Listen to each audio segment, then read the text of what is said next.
Guys, it's me, Philippine Price. Welcome back to my YouTube channel. So for today guys, punta ako ngayon magpapa-nails. Kasi yung nails ko, look at my nails guys. Wait. Wala na akong nails dito. At sobrang, oh shit. Sobrang dry ng ano ko. Sobrang dry talaga ng hands ko. Ay, dito sa Poland. So gumagamit ako ng Garnier. Kailangan every hour talaga ako naglalagay kasi sobrang dry ng hands ko dito.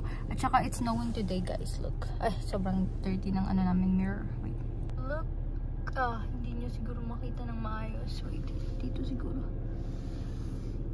Yan. Hindi siya clear. So yung nga, magpapa-nails ako today kasi ito wala na. Tapos, it's been a month na hindi na... Kuya? Masz 150. Tak? Guys, yung suot ko today hindi matchy-matchy kasi ito black, brown, blue. Kasi akala ko today is raining. Pero it's snowing pala today kasi chinek ko yung weather kahapon and it was raining. 90% of rain. But today it's snowing. So, anyway, punta ako ngayon sa center of the city para magpa-nails. Look at my hands. Look at my nails. Maganda pa rin naman pero over a month na siya. At saka, sobrang dry ng ano ko hands. At wala na akong nail dito kasi na ano siya, natanggal. Tapos tinanggal ko na lang kasi ayoko talaga yung may parang ganun mo lang natatanggal na. So tinanggal ko na lang.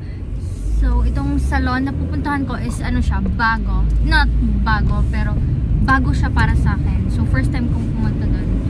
Titingnan natin how it looks and isasama ko kayo sa aking journey of getting my nails done today. And my boyfriend is sending me to the nail salon. He's very supportive. Feeling! He's some feelings. Yung kuya pa niya. He's my driver. He's my chauffeur. Chauffeur! So, see you there! Cringe.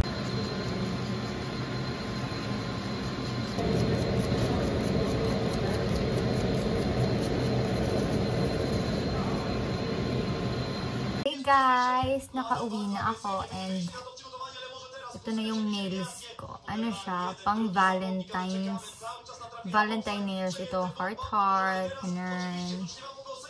Hindi nasunod yung ano ko, yung inspo pic. Pero okay lang. Kasi maganda naman. As in, yung nag-nail sa akin, first time kong maka-experience na grabe yung attention to detail niya. Kasi observant kasi ako sa mga maliliit na bagay. So, you know, so pag ano talaga niya sa akin yung babae, paggawa niya ng nail ko at pag-shape niya sa ganitong shape is sobrang ano talaga, parang pasas. Don't look! I show my nails because I'm doing vlog. Basta talaga sa standard ko. Wow, feeling my standard. Pero talaga, napapansin ko kasi basta you know, merong something wrong or something. Hindi ko na ma-explain. Basta yung babae talaga, she surpassed my expectations. At grabe siya ka-professional. At lagi niya akong tinatanong na, oh, ito, okay na ba sa'yo? Satisfied ka na ba? Too long? Ganun ba? Yung kino-consult niya ako. Kasi yung iba, parang inaano lang nila. Tapos, ano na agad, parang wala silang pakalam sa opinion mo. Ganun. Pero sa salon na to, and yung babae, woman, na gumawa sa nail ko, she's very meticulous. And she has an eye for detail. And that's what I love about, sorry, nagkakaano ko. That's what I love about this salon. So I'm so happy sa outcome, sa Valentine nails ko. It's my first time magka-Valentine nails. Kasi last year hindi pa ako nagsastart pa nails. Pero ngayon.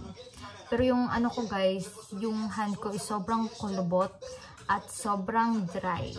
Nung nag-move ako dito sa Poland, sobrang dry na talaga ng hands ko. So it's not good, but right now it's looking good. Hindi nasunod yung inspo pic ko, pero okay lang.